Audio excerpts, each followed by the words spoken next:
ឆ្នាំនេះអ្នកភូមិរបស់ខ្ញុំដូចមិនសូវឃើញណាគេដើរបេះព្រីងទេបងប្អូននិយាយពីថាឆ្នាំមុនគឺថាដើរបេះដណ្ដើមគ្នា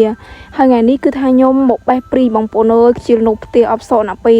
ចឹងហើយចាញ់មកបេះព្រីងថ្ងៃនេះបានលើមួយធុងធំបងប្អូនមកប្រហែលជា4 5នាក់ហើយនេះគឺជាចំណៃចំណូលដែលយើងយកទៅបងប្អូនអើយនិយាយពីថាមានពូតមានទឹកបឺតមានជាមួយនឹងទឹករបស់យើងហើយនេះគឺជាបាក់ពួកទឹករបស់យើងនៅទៅបងប្អូនសិតតពួកល្មក់ល្មិញថ្ងៃសៅរ៍អាទិត្យទៅនេះចឹងហើយគឺថានៅផ្ទះអបសក់បងប្អូនឮថាព្រីងផ្លែមិនណាបេះចឹងហើយគឺមិនបងអង្គយូរទេតោត្រុយតែម្ដងតាមផ្លូវក៏ឃើញជាមួយនឹងសម្បុកអង្ក្រងស្នំតបានស្លោមជូរគ្រឿងឃើញជាមួយនឹងគីបក្តាមបងប្អូនហើយនិយាយពីថាស្វាយក៏មិនទាន់អស់ផ្លែដែរបងប្អូនអូនេះមួយមេនេះពីថាជ្រុះហើយនេះគឺជាទស្សនវិជ្ជាបងប្អូននៅស្រុកស្រែយើងគឺស្រស់ស្អាតចឹងឯងឥឡូវនេះគឺថាមកដល់កន្លែងព្រីងឲ្យបងប្អូនអូនិយាយពីថាខ្ញុំហល់ដោយសារតែវាផ្លែទៀបបងប្អូនឃើញណាឃើញខ្ញុំបេះនេះយើងឈោដល់បងប្អូនគឺថាវាផ្លែឡើងចង់បាក់មេបាក់ទឹកអស់ហើយនេះគឺពួកកាត់មកក្រោយខ្ញុំបងប្អូនខ្ញុំមកដល់មុនតែវាឃើញព្រីងស្រែផងអផងបងប្អូនអើយនិយាយទៅមិនដែលបានហូបព្រីងទេហូបប៉ុន្តែ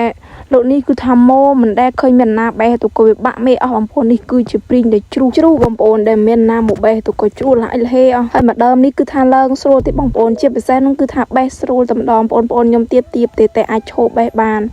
ហើយអានេះគឺខ្ញុំចាប់ដើមចលេះមួយមេណាមកក៏ផ្លែបងប្អូនអើយនិយាយពីថាចង្កមដូចខ្ញុំថាចឹងឯងនៅស្រុកស្រែយើងចេះអីបងប្អូនអើយតនីមកបេះព្រីងហូបដល់ខែព្រីងចេះផងនេះឥឡូវប្តីរបស់ខ្ញុំចាប់ដើមឡើងកាច់មេទន្លាឲ្យពួកខ្ញុំលេះខ្លះហើយបងប្អូននេះចាប់ដើមបងប្អូនខ្ញុំចលេះដាក់ធុងនិយាយទៅគឺថាពេញមកធុងបឺបតែម្ដងបងប្អូនអើយនេះនិយាយពីថាគ្រប់ព្រីងល្អមែនទែន